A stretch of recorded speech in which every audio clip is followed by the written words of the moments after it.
Don't you see that was a very moving introduction to the evening, and I think it set the tone at a very serious level for all of us.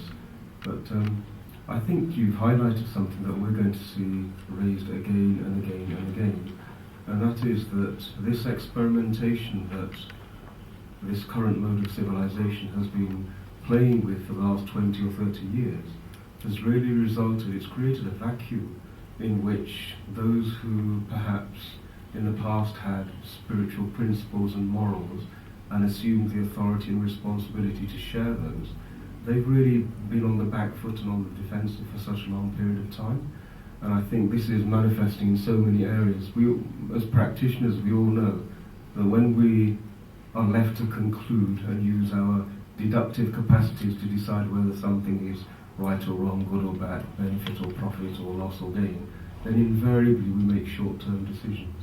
And it's the principles that have always been communicated in religious traditions which help us to overlook those short-term decisions and do something which perhaps is borne out in a longer time frame. So I think it's absolutely necessary and right that these are brought out, but also that the religious and moral guidance that used to be present, that needs to really assume a more courageous presence and venture to push back this tide of material experimentation that's been going on for some time.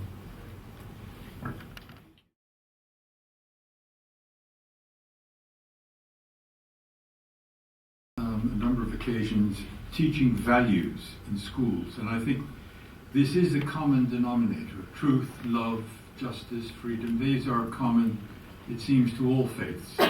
How do you propose that these values are taught in schools?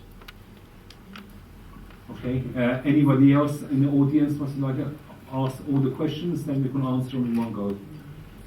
Nobody else. Okay.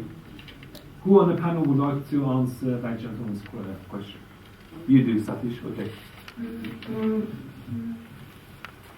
How do we propose that these should be taught in schools? I would suggest that perhaps the inhabitants of schools, especially between the age of 0 and 5, we could learn a lot more from them with regard to these values than perhaps teaching them. And your comments just brought to mind a study that I received recently where the condition and the activity of the brain was tested whilst a person was in a hypnotic state, a hypnagogic trance. And then they tested the activity, the neural activity in children up until the age of 6. And they found that up until the age of 5 and 6, a child's brain was actually performing in exactly the same way as though we're in a hypnagogic trance.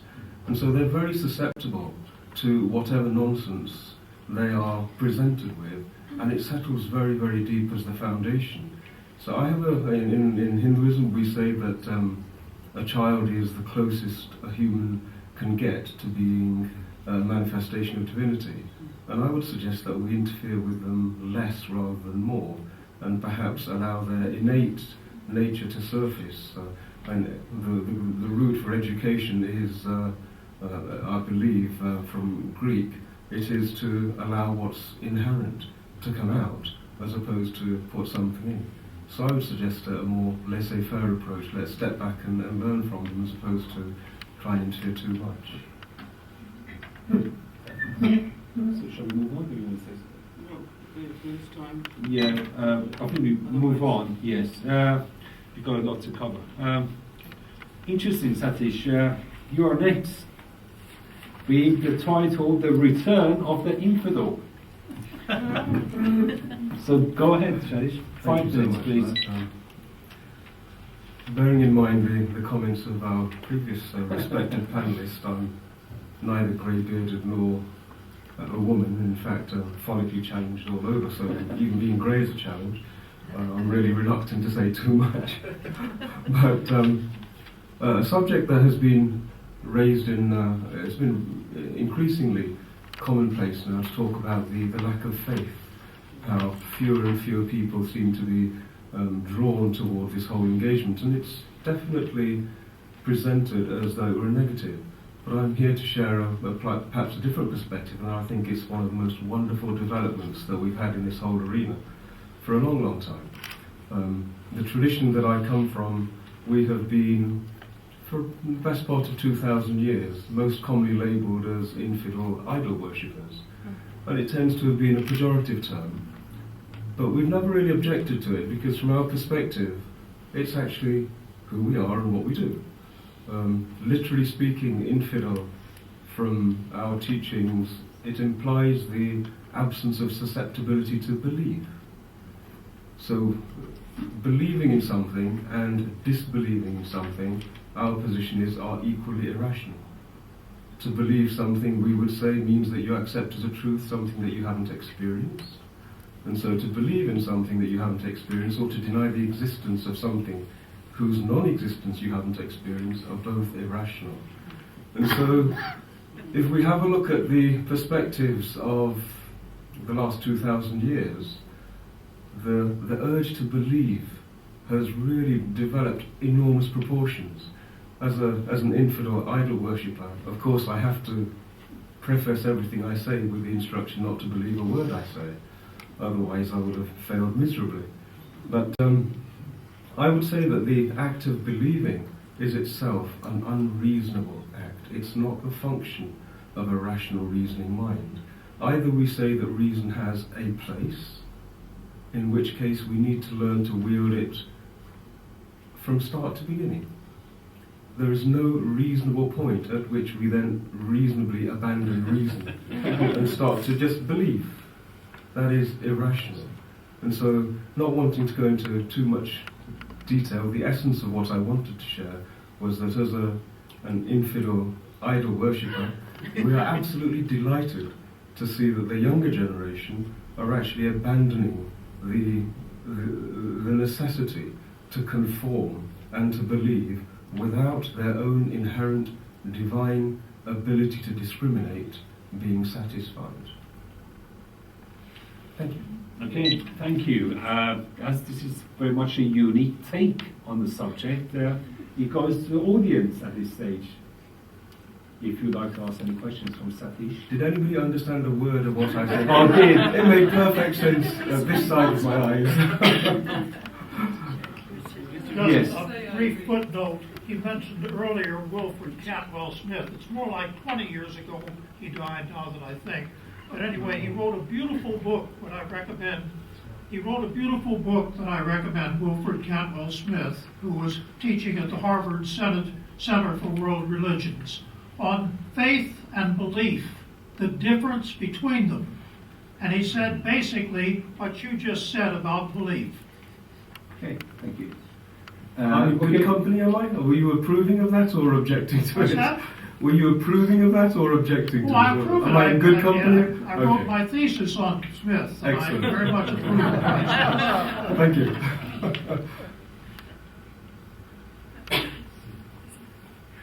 As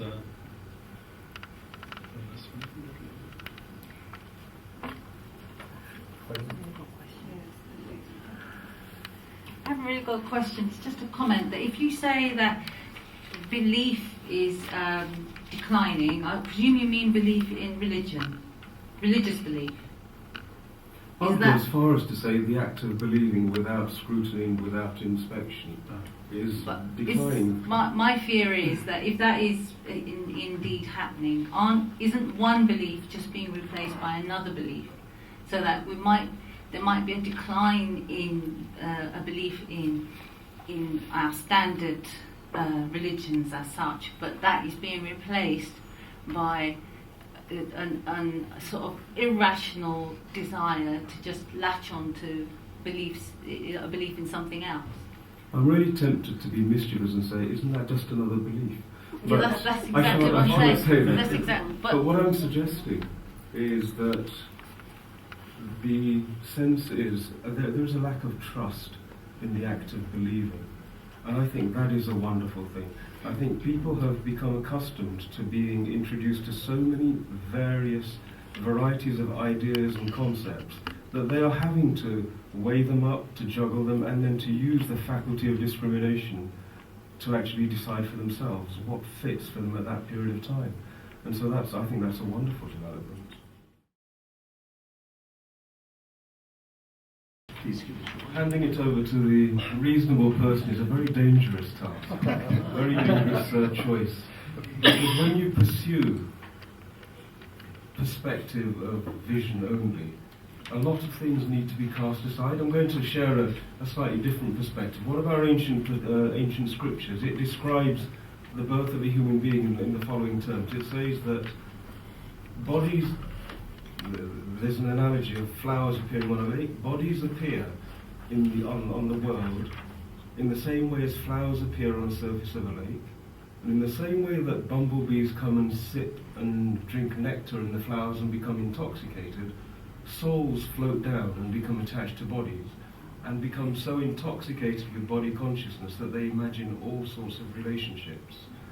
So the perspective that's being portrayed is that our divine nature and recapturing and reconnecting with our divine nature is our purpose.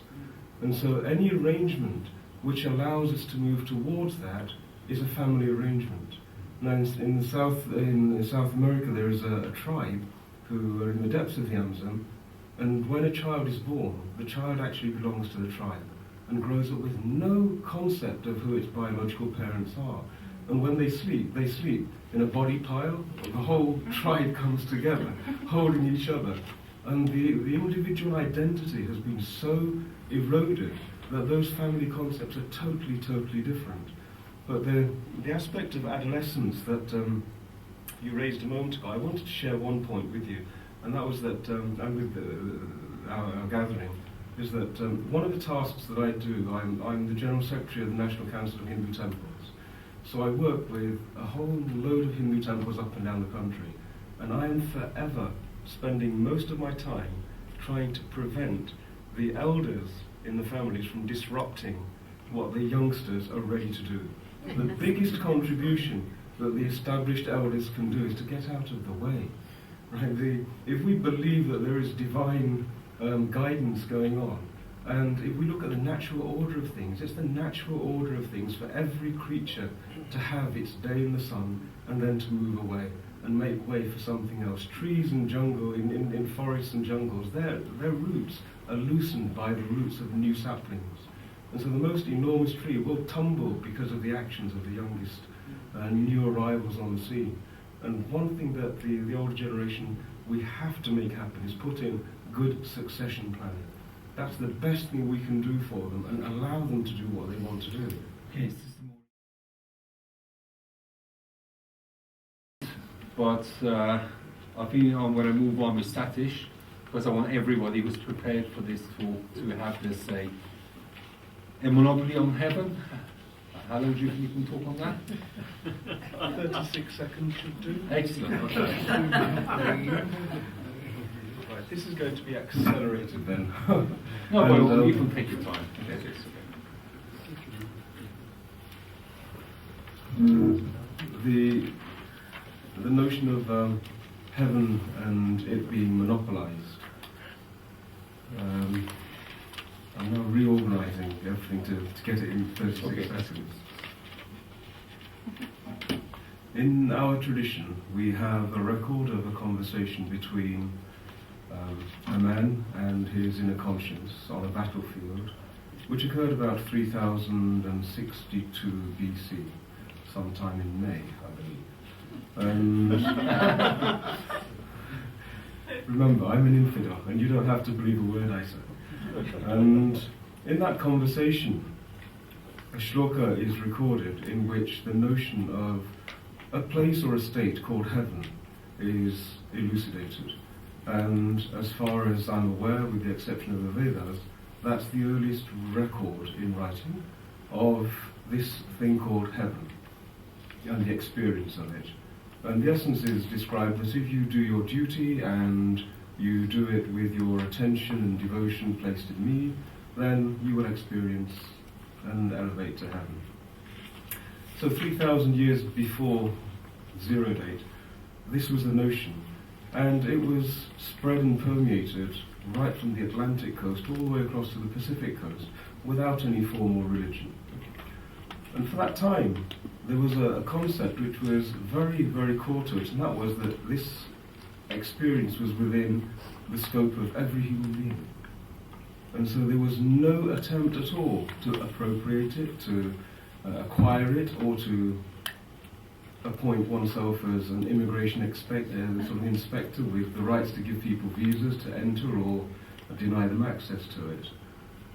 And for 3,000 years, we have no records for that period of there being wars on the basis of the existence of divinity.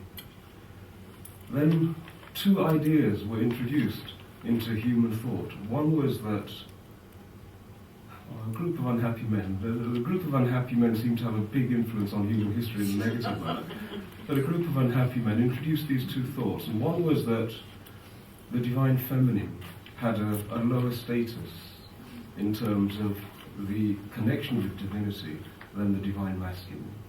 And the other thought that was introduced at that time was that it was possible for a human being to appropriate the keys to access divinity and deny other people access to that state called heaven.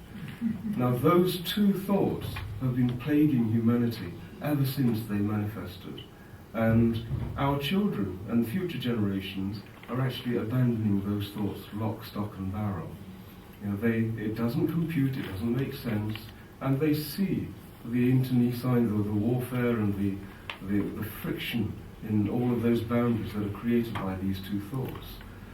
This, in modern day parlance, I'm inclined to suggest that heaven, if it has an intellectual property rights, those intellectual property rights were stolen, plagiarized, counterfeited, appropriated, rebadged, and then, in a monopoly situation, have been peddled to humanity ever since. The challenge of our time is for those who are... It's not a challenge for the... there's a Latin phrase, it's vox populi vox Deus, the voice of the people is the voice of God. And the place that it's not reaching is actually the established institutions who have vested interests in maintaining this archaic, inadequate, irrational, unreasonable perspective of what human existence is and how we interact and how we evolve as human beings. And so my suggestion to everybody is, like all monopolies result in corruption, power, strife, and they're self-sustaining. And if we have the opportunity and the hope to move beyond that, we need to convince all religious leaders that actually they are the stumbling block rather than the facilitators for divinity to manifest in our shared experience. A bit more than 36 seconds. No, not at all. No, thank you for that. I'm becoming quite inspired by what I'm saying, so I better stop.